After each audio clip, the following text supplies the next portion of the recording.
Going back to our top story, the G7 nations have backed a side-by-side tax arrangement that favors US companies, marking a significant win for President Trump. But the big question now is, how will other countries react and what comes next?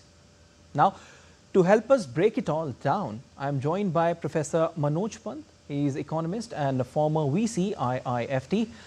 A very warm welcome to the broadcast, sir. To begin with, how do you see this arrangement by G7 nations for the US companies? How significant is this, according to you? Okay, it is very significant. And let me try to, it's a very difficult thing to explain to standard audiences. See, the thing to remember is that for the last, since 2000, just as we have a WTO for trade, we've been trying to work out a multilateral agreement on taxation. And the reason is there are low tax jurisdictions and high tax jurisdictions. High tax jurisdictions found they were losing income shown by multinationals in low tax jurisdictions. So they were losing income. It's very simple. What a high tax jurisdiction company can do is declare higher costs for inputs, etc. in that country, and therefore, in a sense, transfer profits to a low jurisdiction income, because their taxation is on the basis of global income. So the idea was that just as in fairness, everyone pays the same effective tariff. Everyone should pay the same effective tax rates. Now the history is that for the last 20 years, countries have been unwilling to agree on a common minimum tax because no one wants to put their tax systems under a global tax regime. So recently, countries agreed that let's agree that we cannot have the same tax, but let's agree that foreign multinational companies must pay some tax. Reason is, suppose a company declares high cost in India, right? In which case it will show zero profit in India. So they pay a zero profit tax.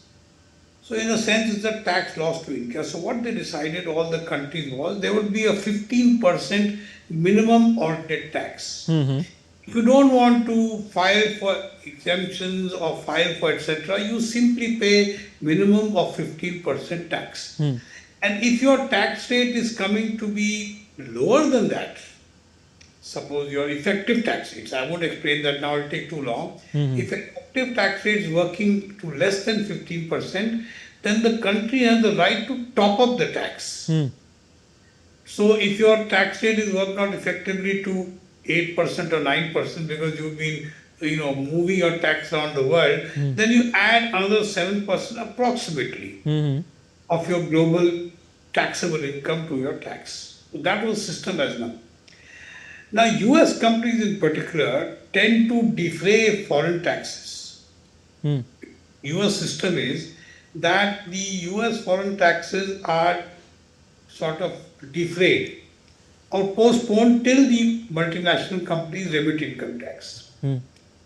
Now, as a consequence of this top-up tax arrangement it made, companies outside the US would prefer to stay outside because they would pay, they would have either a 15% or they'd pay a top-up. Now, what has happened is, not even do these companies want to pay 15, they don't even want to pay the top-up. So they're saying, no, if we are able to pay 8% abroad, and believe me, most American companies are located abroad, not in the US. That's the jurisdiction part. They look at other tax jurisdictions. They want that if our tax is 6%, we'll pay only 6%. Now, that's what the current thing. What this current side-by-side agreement does is, particularly for US and UK companies, most of which are located outside the US and the UK, they want that this top-up arrangement should go. So if you are paying only 8% profits, if you are showing only 8% profits, then you don't, or 8% profit, then you don't top up to the 15% minimum tax. You get the point? That's the point. So if you end up with paying only 6%, so effectively your 15% top up, 15% alternate tax, which all countries, including India, have agreed, becomes actually your maximum tax percent for multinationals. Professor Pant, this term you just mentioned, side by side, is puzzling. What it is according to you, the side by side tax system, and how does it differ from previous global tax frameworks? No, I told you, global tax, every country has a different taxation system. Mm-hmm. And because, I'll give you a simple example, viewers get your tax is a very tough topic. Yeah, Let me give you an example. I agree. Yeah. Your taxation level for income tax in India, let's say 33%, right? For a high income earner. But when you calculate the actual tax paid based divided by income because of exemptions, it may be only 21%. So the effective tax rate is normally much less than the actual tax rate because of exemptions, etc. Now this way, if you calculate, when TNCs calculate, their effective tax rate might be much less than the 15% we've all agreed to. Just about to. What the US say, now what happens on the top-up system, countries have the right to top up this. Make sure you're paying at least 15%. What Trump is saying, no, American companies will not do this. Yeah, correct. If our taxation is working out to only 8%, we'll stick to that. I won't get into calculation of OECD effective tax, is very complicated. Take me the whole program just to explain that. Just remember, it's a way of TNCs avoiding, because it's basically a multinational company issue, avoiding worldwide taxation, used to do earlier by moving profits from high tax to low tax things. Now, why do Americans companies gain? Most of them can defer their taxation abroad till income is actually transferred to the US. Now, under the existing system, countries say this is our jurisdiction. Like India also says, by the way, this tax agreement, I'm not expert on this. This is my income. Now, what we will say is that we know what your global income is. Whatever proportion of income tax you are earning in India, if your share of your sales in India is 15%, then 15% of your global income is part of Indian taxation. Correct. Now what this does is therefore tries to level the income level and tries to level the tax, minimum tax, and therefore also taxing income on a jurisdiction basis. Now jurisdiction basis continues, but the minimum ordinary tax is gone. So if you are a high tax country, then these companies will transfer the income out to other places, other jurisdictions. That's what it does. Okay. In a nutshell. Okay, Professor. Now, looking at the present situation, how far this agreement will impact other countries that were hoping to tax US multinationals? See, it's very simple. It's like saying, why do we agree to the American tariff thing? Right? It does. In fact, every commodity, suppose I say I don't want to agree. No to Mr. Trump, no agreement. You do what you want. We don't even know whether you can impose the minimum tax 10% because that is still not clear what is tax jurisdiction, what is tax authority is because of the internal court case going on. Suppose the problem is that the Americans will twist your hands elsewhere. Your companies, what he's saying is, you don't allow it, I will tax your companies at twice the rate. Now, many companies, frankly, especially the Japanese and others, make a lot of their profits in the US market.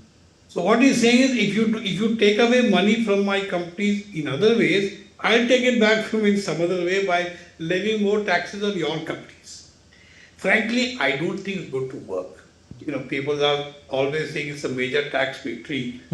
I have found from my own study of taxation of TNC over the years, whatever you do, TNCs have a right, which no one can take away, of having global taxation at the global income level.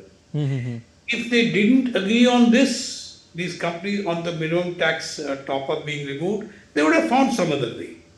What Trump is saying, remove all this business. I have some sympathy with it. And not a lot, but some sympathy. He's saying, let's have a level thing. If they want to declare only 8% profit tax in your country, let me 8%. Don't raise it to 15%. That's what he's saying.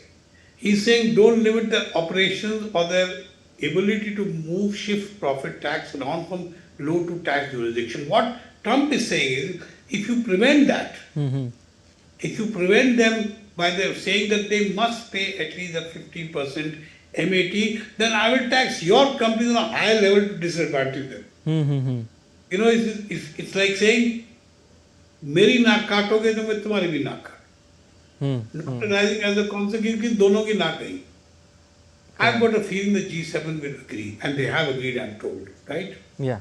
Yeah. They'll agree because their companies will pressurize them because they have a remember, US is the largest destination of foreign investment. I mean, that is the place where all companies are setting up, not the other way around. So if they were to be taxed over there, then that would be a killer. Okay. So they're going to agree to this. That's really what it is all about. Definitely. We'll have to wait and see what will happen next, but we leave it there. Thank you so much, sir, for joining in on the broadcast.